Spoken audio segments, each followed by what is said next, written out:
കൊല്ലം കോടതിയിൽ ശബരിമല സ്വർണ്ണക്കവർച്ച കേസിലെ പ്രതിയും CPM നേതാവും മുൻ ദേവസ്വം ബോർഡ് പ്രസിഡന്റുമായ A. പത്മകുമാറിനെ ഹാജരാക്കിയിരിക്കുകയാണ്. പത്മകുമാറിന്റെ റിമാൻഡ് നീട്ടുന്നതുമായി ബന്ധപ്പെട്ടാണ് ഇന്നിപ്പോൾ കോടതിയിൽ എത്തിച്ചിരിക്കുന്നത്. ഈ മാസം 8-ാം തീയതി പത്മകുമാറിന്റെ ജാമ്യാപേക്ഷ വീണ്ടും കോടതി പരിഗണിക്കുന്നുണ്ട്. മനോജ് കൊല്ലത്ത് നിന്ന് ചേരുകയാണ്. മനോജ്, പത്മകുമാറിനെ കോടതിയിൽ ഹാജരാക്കിയതായി മനസ്സിലാക്കാൻ കഴിയുന്നു. കോടതി നടപടികൾ ആരംഭിച്ചു.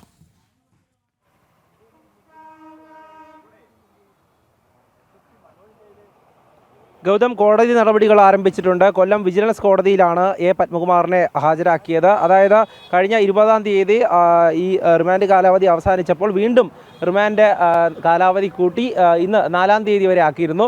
ഇന്ന് വീണ്ടും റിമാൻഡ് കാലാവധി കഴിഞ്ഞപ്പോൾ വീണ്ടും കോടതിയിൽ കൊണ്ടുവന്ന് സ്വാഭാവികമായിട്ടുള്ള നടപടിക്രമമാണ്. ഇന്ന് വൈദ്യപരിശോധനയ്ക്ക് ശേഷം റിപ്പോർട്ട് സമർപ്പിക്കും. അതോടൊപ്പം തന്നെ നിലവിലെ ഈ കാലാവധി നീട്ടി ഇനിയും ഒരു 14 ദിവസത്തേക്ക് നൽകുമെന്ന് തന്നെയാണ് മനസ്സിലാക്കുന്നത്.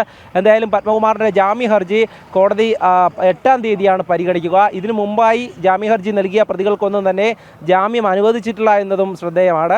എന്തായാലും ശബരിമല സ്വർണ്ണക്കൊള്ളയുമായി ബന്ധപ്പെട്ട പത്മകുമാറിൻ്റെ പങ്ക് അത് വ്യക്തമാണ്. അതിൽ കൃത്യമായും അന്വേഷണ സംഘം അതിൻ്റെ രേഖകളടക്കം അതിൻ്റെ തെളിവുകളടക്കം കോടതിയെ ബോധ്യപ്പെടുത്തുന്നുണ്ട്.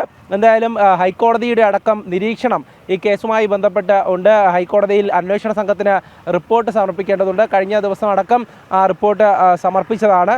അങ്ങനെ ഒരു സാഹചര്യത്തിൽ ഈ പ്രതികൾക്ക് ജാമ്യം അനുവദിച്ച് നൽകുന്നത് വളരെ സാധ്യത കുറവാണ്. എന്തായാലും അഭിഭാഷകരൊക്കെ തന്നെ കോടതിയെ നിരന്തരം സമീപിക്കുന്നുണ്ട് ജാമ്യാപേക്ഷകളുമായി.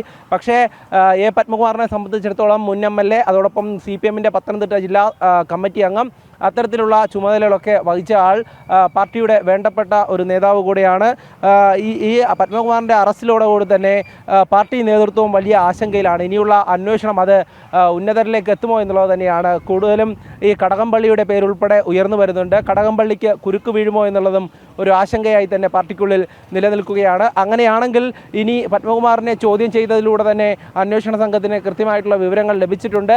N. വാസുവിനെ അടക്കം കസ്റ്റഡിയിൽ വാങ്ങി അന്വേഷണ സംഘം ചോദ്യം ചെയ്തിരുന്നു. എന്തായാലും SIT കൃത്യമായുമുള്ള ഈ റിപ്പോർട്ടുകൾ അത് ഹൈക്കോടതിയെ അറിയിക്കുന്നുണ്ട്.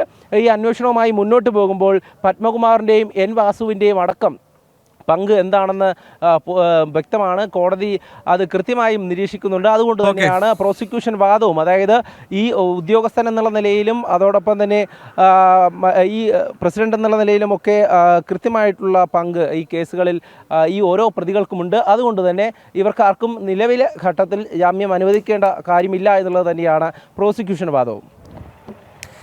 ഓക്കെ മനോജ്, ഇന്നിപ്പോൾ A. പത്മകുമാറിനെ കോടതിയിൽ ഹാജരാക്കിയിരിക്കുന്നു. ഇയാളുടെ റിമാൻഡ് കാലാവധി നീട്ടുന്നതുമായി ബന്ധപ്പെട്ടുകൊണ്ടാണ് ഇപ്പോൾ കോടതി നടപടികൾ ആരംഭിച്ചിരിക്കുന്നത്. മനോജാണ് ഈ വാർത്തയുടെ വിശദാംശങ്ങൾ നൽകിയത്.